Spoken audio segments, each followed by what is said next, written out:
Y'all, can I tell you about these Tecovas boots? I don't know if y'all know this, but these boots are handmade, high quality, stylish, and comfortable right out of the box. I know we buy everything online these days, but boots are something you really should get fitted for. And it just so happens Tecovas is based right here in Austin. So come shop with me at the Tecovas store on South Congress or the Domain. That's TECOVAS.com. Don't go gently, y'all. Welcome to CityCast Austin. I'm joined today by our newsletter editor, the hilarious Kelsey Bradshaw, and executive producer Eva Ruth Moravec to talk about some of the news in our fine city this week. We're going to break down a bomb threat at a super popular drag show and its implications. We're going to talk about the shenanigans happening right now at UT. And we are going to have a nice conversation about Buc-ee's. Thanks for listening and joining us for today's episode, brought to you by our exclusive launch partner, Tecovas.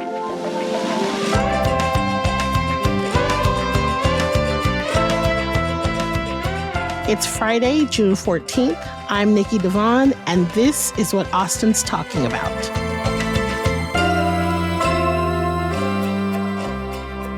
So excited to be finishing our week together with Hey Austin editor Kelsey. Hi, you told everyone I was hilarious. It's a lot of pressure. But you are hilarious. and executive producer Eva Ruth.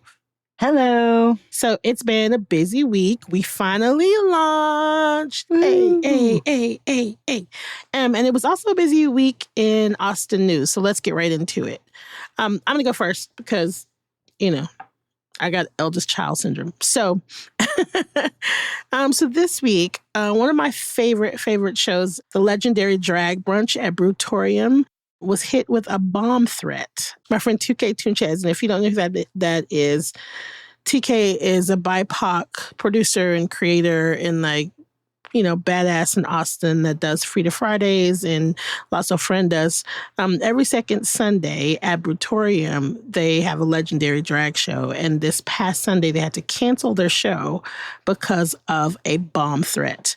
Evidently, right before the show, actually not even before the show was supposed to start, before the event itself was supposed to start, right after they opened, the co-founder, Whitney Roberts, got an email saying that there was a pipe bomb threat.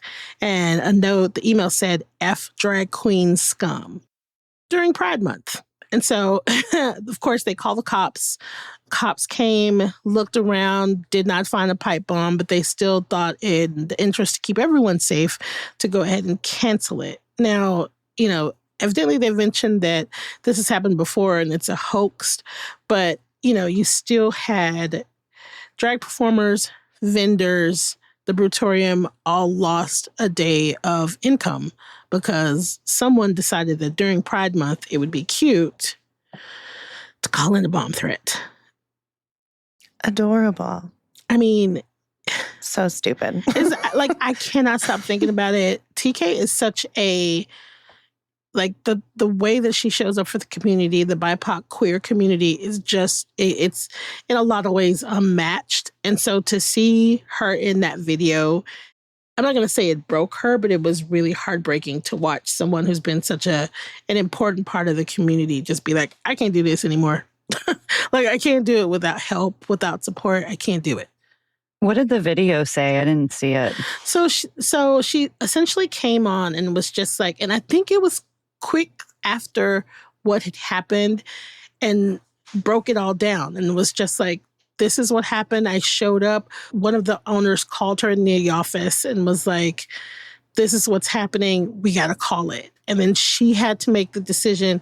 I mean, most Sundays, there are at least 20 vendors. And so I think that's the thing that I feel like maybe was heartbreaking for her was just like, it's not just about her, but it's about 20, queer, and they are all queer and BIPOC vendors as well. And then you have performers. All of these people lost income. She's a bit of a one-woman show. So she talked about that too. She talked about just like when people do things like this, you don't understand that there's sometimes one person that's holding it together by themselves. You know what I mean? Just trying to make it work and trying to create a space that's safe for people to make money and do their business and do their art. And then, I'm sure that whoever did it, maybe they're just like a confused person, but I just wish all the bad things. I just wish all the bad things. You can't convince me it's not somebody that's probably confused about their sexuality, but we don't have to talk about that right now. Just and it's such like a layered heartbreak too. Like I can't stop thinking about how like everything you just said, right? Like about people's livelihoods and creating art and like a safe space and all of these things. And like this would be a tragedy in any month, but not only is it Pride Month, it's like Pride Month in Texas. Like we really need Pride Month right now, Like there's been so many anti-drag and anti-LGBTQ plus legislation in Texas and across the country as of late. And like, we really need it right now. And it just feels real bad. And the FBI was involved in this. They said that there was lots of threats in major cities throughout the U.S., like very similar threats. Mm-hmm. There have been like coordinated hoax attacks like this before, like at universities and other spaces. But it just sucks that like you have to treat it as though it's because you never know, like it could be real. And like it really sucks. It's very sad. Yeah. There's enough brunches to go to in Austin. If you don't want to go to drag brunch, you don't have to threaten it with a pipe bomb. You could just like not patronize it if you don't want to support that. Like there are other ways to express yourself that don't have to, terrify other people and ruin their livelihoods for the day. And more than just that, when your opinions start affecting other people's lives, like you've gone a little too far, you know? What's wrong with you? Even to your point, that for me, that has been my biggest thing. I understand that we're in Texas. I get it. Honey. I get it. If drag is not your thing, that is okay. That's okay. Drag is not your thing. If gay people are not your thing, cool. I don't know if I believe that because in my opinion, everybody is a little gay, but fine. It's okay. If it's not your thing, that's okay. Mind your business. Just go to literally the 7,000 other brunches in this city that you can go to that are guaranteed to have no drag. Can't guarantee there won't be any gays, but there will be no drag. And you can go and you can do whatever you want. What is missing in your life that you got all this time on your hands to send an email? I got too much stuff going on in my life. I don't have the time to be worried about what other people are doing. That's the part of it that I'm just like, if you don't like it, just don't go. Well, and that's such like a Texas thing too. Like it's a Texas thing to be like, mind your business. That is our thing here, right? Like, and it's interesting that when it comes to this stuff, everyone wants to be involved. And also, you know what? I will say this. One of my favorite things about my old job, and this might seem a little weird, but one of my favorite things about my old job is that people would email us. They would email in just to let us know their opinion. Like, and I understand that. I understand that sometimes you feel so strongly about something that you need to email and be like, this is crap. This is BS. I don't like it. And I just need you to know that. Have a great day. Like hundreds of emails to council members that are like, you are wrong. This is terrible. Shut up or whatever. So like, even if it was that, even if you had to email Brutorium and be like, hey, this is terrible. I don't like this. Harumph. I am angry. Do that. Do not send This is a villain from like a cartoon in the 1940s. Don't send a freaking bomb threat, you dorks. Like, I just don't do it. Just go in your backyard and harumph. Harumph. Or go in your shower in harumph. Like, get it out. stomp around and harumph. I need a bumper sticker that says, don't send in a bomb threat, you dorks. That's it. It is dorky as hell. That's it. That's our show for the day. Don't send a bomb threat, you dorks. It pisses me off. But I do want to say, like, anybody that's listening, just, be supportive of our drag community. Reach out to TK, send her all the love. She reached out. She wants volunteers. Support each other. TK, I love you. I hope it gets better. That's all I have to say about that. And we're going to take a quick break, okay? So we'll be right back after a really, really quick break.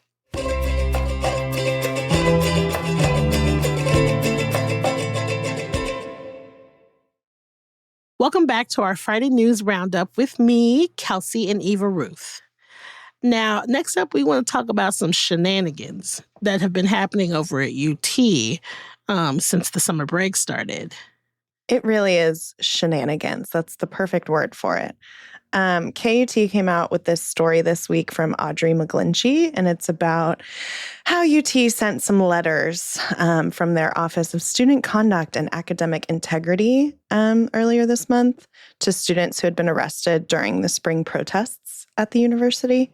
They're alleging that these students have maybe violated 2 university rules, including failing to comply with university directives and disrupting teaching and learning. What? And so they might conduct proceedings against the students, and it might, there might be some disciplinary action. So that's what's going on with that. You know what? Listen, UT, as a former, student, I just have one thing to say. Get your shit together. I'm so tired of the way the students are being treated. It's so indicative of, there's a big boardroom at UT, and this boardroom is full of all these evil men with mustaches. And anytime there's any kind of happiness or independent thought, they twirl their mustaches and be like, wow, we must stop this. You know what I mean? I just feel like it's what are you doing? These kids are exercising their rights, did it in a way that was to be quite honest, way nicer than I feel was deserved, in my humble opinion. This just seems like I'll show you for having thoughts. It's very frustrating to watch, just because protesting is such a college thing to do, to begin with. Right. That's such a pillar of college, is to go protest something. Right. And it's also interesting that, there were students who were arrested, at least on the 2 different occasions. And also on both occasions, I think most of the charges were dropped. Yes. It seems like they're saying, if we couldn't get them on criminal charges, are there ways to bring allegations forward under the Student Code of Conduct?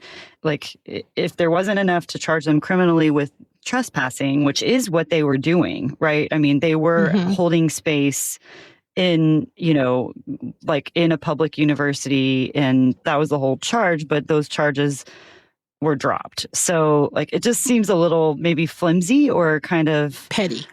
It does seem that this is very specific to pro-Palestine protests, across the country. This is what I find interesting about this. I was thinking it during the protests. When I went to UT, the tower, that whole mall, so we used to call the buildings behind the fountain the 6-pack. Yep. So the 6-pack leads to the tower.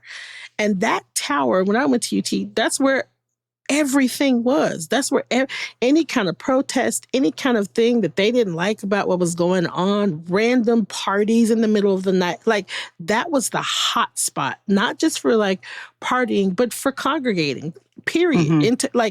Period. I can't tell you how many times I'd be walking to class and there'd be a rally and somebody with a bullhorn and there'd be signs. And so it's not like these students this is new. It's No. Exactly. It's not new.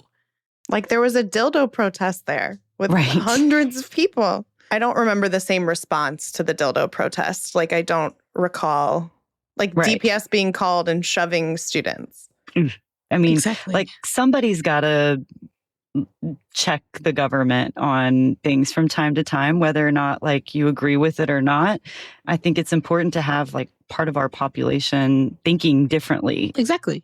My mom was at UT during Vietnam and protested that. And, I'm sure there were students arrested then. And I'm sure that UT probably tried to go after them for code of conduct issues back then, so it is kind of this is just our version of that, of the Vietnam protests. I'm also curious, why is free speech considered breaking code of conduct. What you should be doing is encouraging your students. You know what I mean? Like, it rubs me the wrong way a little bit for some reason, because it makes the assumption that everyone is the same and everybody comes from the same place and everybody responds to things the same way. And I think it's a little more gray when it comes to like freedom of speech, and like you have to be careful with the like these like codes of conduct. Yeah. Well, and again, if any place in the world is going to care about free speech, it's Texas, right? Like, Texas lawmakers love talking about free speech and how their free speech is being stomped on, et cetera. But again, the nature of this protest was pro-Palestine, and it just feels like they didn't want them talking about that. Well, they certainly didn't. I mean, the Republican administration in Texas definitely did not want what was happening in Columbia to happen at UT. Right. And by having DPS come to campus, you know, there was a big show of force that this ain't gonna fly here, you know, and I think that was definitely intentional. That just was not gonna be something that happened under Abbott's watch. Right. I gotta read y'all this part from KUT about what was in the letters these students received. It was a request that they submit a written response to the university by June 18th. And they provided prompts. 2 of the prompts are as follows, quote, "In your view, is it appropriate to engage in conduct that prevents universities from performing their daily functions? And, quote, if given the ability to relive the day in question, would you do anything differently?" What? Is this a survey? What's happening? Have you, what? I've also just, I've just never heard of such a thing. Like, Very interesting. okay, y'all. I know. One of my favorite things, straight up, about Gen Z, and I'm lumping college students into Gen Z because I'm old. One of my favorite things about Gen Z is that it's the term F around and find out, right? Like, yes, Gen Z would absolutely do it again. Do you know who you're talking to?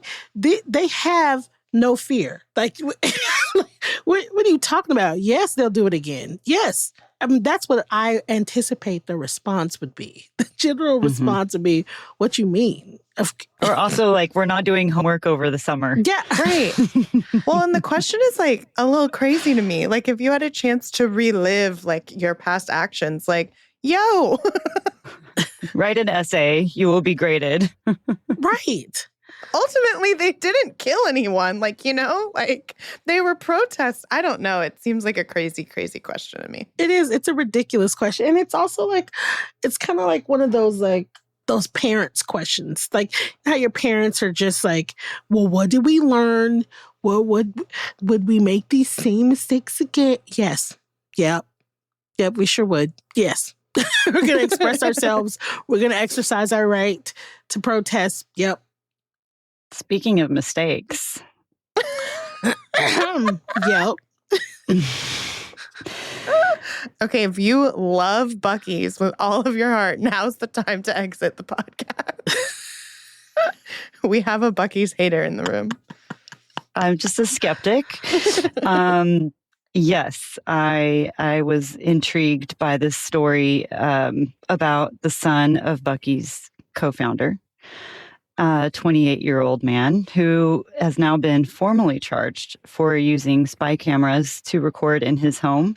Yeah, he was apparently arrested last year after an incident at the family lake house on Lake Travis, and most recently was indicted by a grand jury on 21 felony accounts, supposedly recording at least 13 people in the Lake Travis house and potentially other houses for a couple of years. So, yeah, that's a little disturbing, but I think he did F around and is potentially about to find out. That's got to be unfortunate because they just opened their largest travel center in the world in Luling, Texas, which is about 51 miles south of Austin. 75,000 square feet, 120 gas pumps, 1.5 times as big as an NFL football field. Y'all, can we just... I'm not going. Aw. I'm not going. Okay, Well, first when am I ever in Luling? I'm not going I'm either. absolutely going. Let me tell you something. I have been lost in Buc-ee's before. I will say that, first of all. I've been lost in Buc-ee's before. No shame. My sister routinely almost gets into fights at the Buc-ee's gas pumps. Also, no shame. But but it's Buc-ee's. Every time I love Buc-ee's. Every time I go, I feel slightly in danger. But the snacks, y'all, the snacks, I'm sorry. The snacks are unmatched. I'm sorry. Nikki's like, I love the rush of danger. I love the rush of danger. I love the packaged pickles and and the ice. You know what? I was going to Buc-ee's for years before I even realized that there was a whole other section. You know, there's a clothing section in Buc-ee's. I didn't even know that because snacks. That's some real Texas America stuff. It really, really is. Do either of you have any Buc-ee's clothing? Absolutely not. Listen, I respect Buc-ee's. I like the bathrooms. I like the snacks. People love the like I like that I can get like a brisket sandwich on my road trip. That's pretty good. But I am not, like, my parents are very like, did you stop at Buc-ee's like when you were driving home? And I'm like, no, like, it's not a thing for me. Like, I respect it. I get it. But I'm not. Too big. I have a shy bladder when it comes to bathrooms that are not my own. And so Buc-ee's is just somewhere that I know that I can go and it's clean. And, you know, I won't lie and say I won't be thinking about old boy and his, you know, cam work from now on, but it's not going to stop me from going and using those very nice, clean bathrooms. Got to be vigilant. I mean, it is interesting. I'm not saying anything, but it is interesting that this Buc-ee's opened pretty soon after this man was indicted. Yes. He was indicted at the end of May. I just feel like if you tell me that a Buc-ee's is opening up and it is larger than a football field, I am absolutely going to go. I'm absolutely going to go. And I'm going to take probably 4 or 5 of my friends and turn it into a field trip so that I can have security while I buy my snacks. We are proud. We're proud of our Buc-ee's, honestly. My own personal feelings aside, I feel like it is a Texan, you know, a pride thing and definitely a funny thing for tourists to see, right? Like coming to Texas, everything's bigger here, including the football field size gas station. The squirrel gas station. With the beaver, Kelsey. Oh, sorry.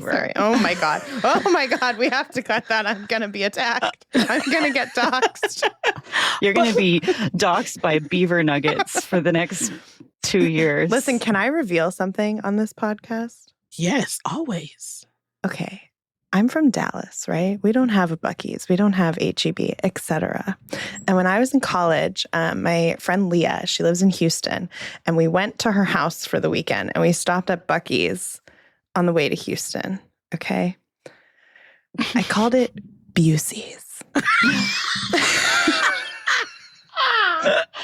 And she was like, what in the hell? Has anyone else called it Busey's? Please let our newsletter editor, Kelsey, know. She needs to not be alone. We can start a support group. I have not recovered over the fact that you say y'all don't have H-E-B. What is happening in Dallas?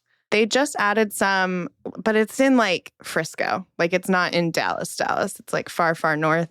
And Dallas has central markets. Like I did grow up, like my parents would like be like, we're going on a date. And they'd go to Central Market because it's, you know, a little fancy grocery store. But yeah, no, didn't have an H-E-B. And whenever I was at Texas State and like my parents came to visit, you know, I'd make them take me to H-E-B to buy groceries for me. And my mom has been upset ever since she stepped foot into the little H-E-B in San Marcos. That she didn't have one? She'd be like, why do we not have this? Yeah. It's crazy. Well, you know, listen, you called it Busey's. For years, I thought it was only for white people, and now we both stand corrected. Because I tell you what, if I see a Buc-ee's anywhere, I'm stopping. I'm getting my snacks. I'm getting my packaged pickles, my ice, and my cherry sours. And we're calling it Busey's from now on. We're calling it That's it. Someone's going to call the police on me. I mean, I anticipate lots and lots of angry emails after this, and I'm ready for it. Yep. Busey's gang. Okay, before y'all go, good news. Update on our show from yesterday. There will be fireworks on Saturday as part of the Juneteenth celebrations. They will be in the field behind Doris Miller Auditorium from 9:15 to 9:30. So don't miss it.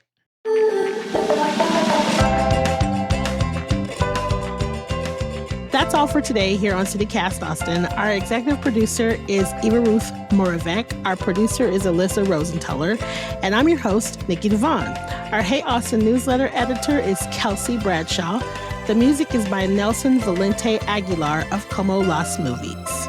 If you enjoyed the show, why not tell a friend, rate the show, leave us a review, and subscribe to our Hey Austin newsletter.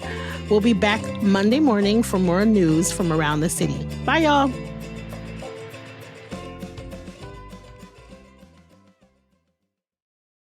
Poor Buc-ee's. Why do you need a Buc-ee's that big, though?